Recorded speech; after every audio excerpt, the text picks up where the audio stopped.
ಆಸ್ತಿಕ ಬಂಧುಗಳಿಗೆಲ್ಲ ನಮಸ್ಕಾರ. ಎಲ್ಲರಿಗೂ ನಾಗರ ಪಂಚಮಿಯ ಹಾರ್ದಿಕ ಶುಭಾಶಯಗಳು. ಸ್ನೇಹಿತರೆ, ಈ ಭಾರತೀಯ ಪರಂಪರೆಯಲ್ಲಿ ನಿತ್ತ ನೆಲ, ಬೆಳೆದು ನಿಂತ ಮರ, ಬೀಸುವ ಗಾಳಿ, ಹರಿಯುವ ನೀರು, ಬೆಳಗುವ ಬೆಳಕು, ಹರಿದಾಡುವಂತಹ ಸರೀಸೃಪಗಳು, ಎಲ್ಲ ಜೀವಜಾಲಗಳಲ್ಲಿ ದೇವರನ್ನು ಕಂಡವರು ನಾವು. ಅಂತಹ ವಿಶೇಷವಾದಂತಹ ಈ ಪುಣ್ಯ ಭೂಮಿಯಲ್ಲಿ ನಿಂತಿರುವ ನಾವು ಧನ್ಯರು ಅನ್ನುವ ಭಾವ ನಮ್ಮನ್ನು ಆವರಿಸಿಕೊಳ್ಳುವ ಹೊತ್ತು ಇದೀಗ ನಾಗರ ಪಂಚಮಿ ನಮ್ಮ ಕಣ್ಣ ಮುಂದೆ ಬಂದು ನಿಂತಿದೆ. ನಾಗನನ್ನು ದೇವರು ಅಂತ ನಂಬಿಕೊಳ್ಳುತ್ತಾ ಅವನ ಆರಾಧನೆಯ ಮೂಲಕ ನಮ್ಮ ಇಷ್ಟಾರ್ಥಗಳನ್ನು ಸಿದ್ಧಿಸಿಕೊಂಡದ್ದಕ್ಕೆ ಭವ್ಯವಾದಂತಹ ಇತಿಹಾಸ ಇದೆ. ಅಂಥದ್ದೊಂದು ಸುಂದರವಾದ ಪರಂಪರೆಯಿಂದ ಬಂದ ನಾವು ಆ ನಾಗನ ಆರಾಧನೆಯನ್ನು ಕೇವಲ ದೇವತಾರಾಧನೆ ಅಂತ ಮಾತ್ರ ಮಾಡಿದವರಲ್ಲ, ಅದು ಪ್ರಕೃತಿಯ ರಕ್ಷಣೆಗಿರುವ ಒಂದು ಮಾಧ್ಯಮ ಅಂತ ಅಂದುಕೊಂಡೆವು.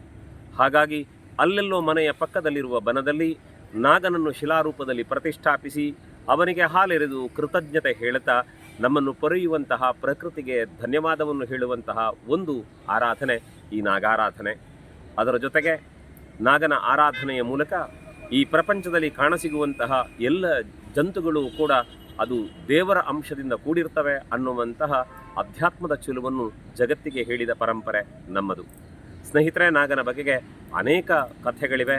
ನಾಗನ ಆರಾಧನೆಯಿಂದ ಸಂಪತ್ತು ಪ್ರಾಪ್ತಿಯಾಗುತ್ತದೆ, ಬರುವ ರೋಗ ರುಜಿನಾದಿಗಳು ನಿವೃತ್ತಿಯಾಗುತ್ತವೆ, ದೃಷ್ಟಿ ಸಂಬಂಧಿತವಾದಂತಹ ದೋಷಗಳ ನಿವೃತ್ತಿಯಾಗುತ್ತವೆ, ಸಂತಾನ ಭಾಗ್ಯಕ್ಕೆ ನಾಗನನ್ನು ಆರಾಧಿಸಿದರೆ ಆ ಸತ್ಸಂತಾನದ ಸೌಭಾಗ್ಯವನ್ನು ಪಡೆಯಬಹುದು.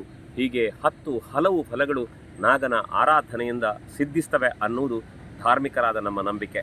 ಹಾಗಾದರೆ ಈ ಬಾರಿಯ ನಾಗನ ಕುರಿತಾದಂತಹ ಆರಾಧನೆ, ಈ ನಾಗರ ಪಂಚಮಿ, ಅದು ಕೇವಲ ನಾಗನ ಉತ್ಸವ ಅಲ್ಲ, ನಮ್ಮ ಬದುಕಿನ ಉತ್ಸವವಾಗಲಿ. ನಾಗನ ಆರಾಧನೆಯನ್ನು ಶ್ರದ್ಧೆಯಿಂದ ಮಾಡೋಣ. ಈ ಜಗತ್ತಿನ ಎಲ್ಲರನ್ನು ಪ್ರೀತಿಸೋಣ, ಪ್ರಕೃತಿಯನ್ನು ಆರಾಧಿಸೋಣ. ಎಲ್ಲರಿಗೂ ನಾಗರ ಪಂಚಮಿಯ ಹಾರ್ದಿಕ ಶುಭಾಶಯಗಳು.